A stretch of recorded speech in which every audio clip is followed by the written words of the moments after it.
You also want to improve your animation from this to this.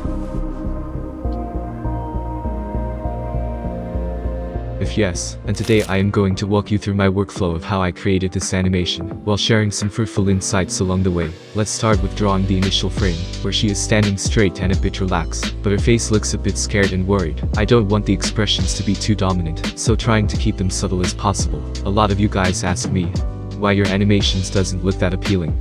So, one of the main reasons why your animation doesn't look good could be that you're animating from your imagination, and currently your tiny little brain doesn't have a comprehensive mental library of natural motions. Therefore you get stuck after some point.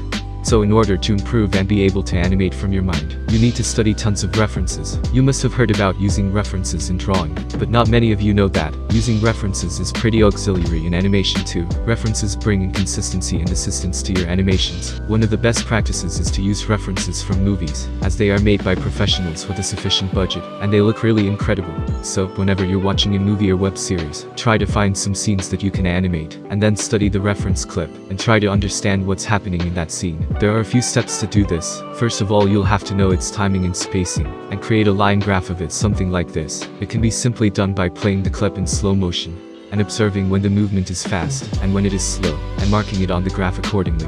You can also observe the change in poses of the character. Like in this scene, this character is doing a tornado kick, so to understand its poses and shape better, I roughly traced over the video by using only simple shapes like circles and cylinders, and now you can clearly see how the figure is going from one pose to another.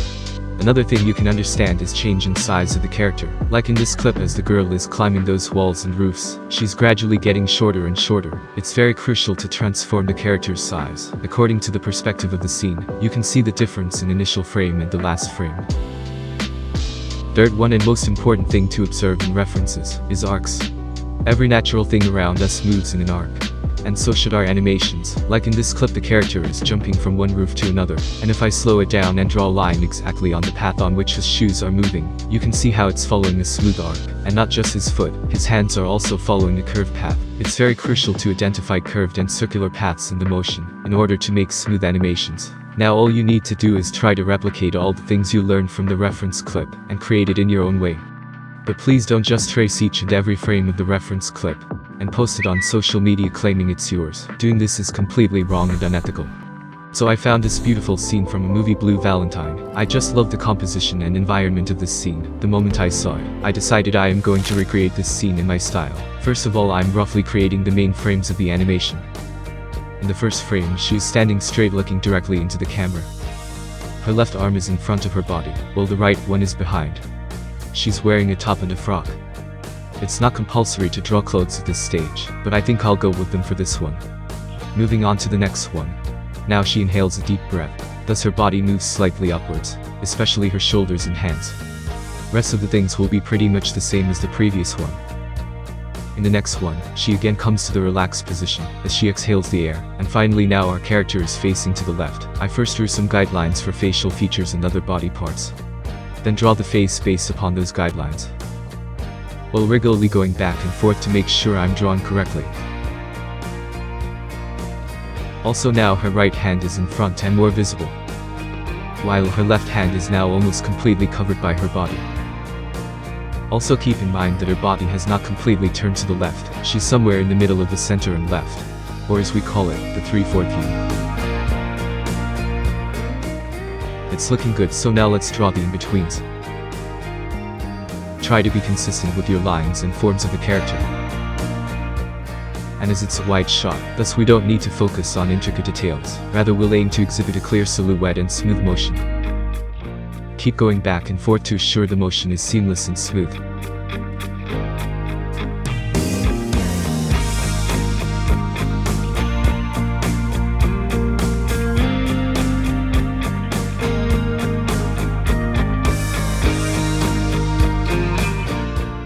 Notice how her head starts moving first and body comes later, because as we hear or sensate that something is happening somewhere, so in response to that, initially our eyes move and head turns towards that direction, and if needed, then our body also moves in the same direction. This was the exact mistake I made in this animation 2 years back.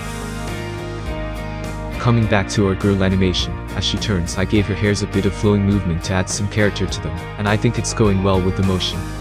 Now it's time to add colors to our animation. As you can see in the reference, this scene is quite dark and mystical, thus I am also using darker colors here. There are also some patterns on the girl's top, but I think drawing them will be a lot of unnecessary work for me, so I'm going with a single flat color to paint the top, and a dark but little saturated red for the frock. Now let's draw the background. Create a new project with same dimensions of your animation. And as I mentioned earlier, it's a quite dark scene, maybe shot in the evening, thus I'll use darker colors here as well. Best way to pick colors is to just simply copy the colors of your reference. Firstly, I am drawing the distant trees in the background, not focusing on details, just trying to capture the essence of the scene. Then in a new layer, I drew the grass and bushes for the foreground. Then in a new layer I am drawing some dots varying in sizes, getting smaller as they go away from us. After drawing plenty of these, I applied field blur to them. Around this much looks pretty good. After some editing and rendering, here is the final result. If you like this video, subscribe to my channel. And if you want more such videos, comment, we want more.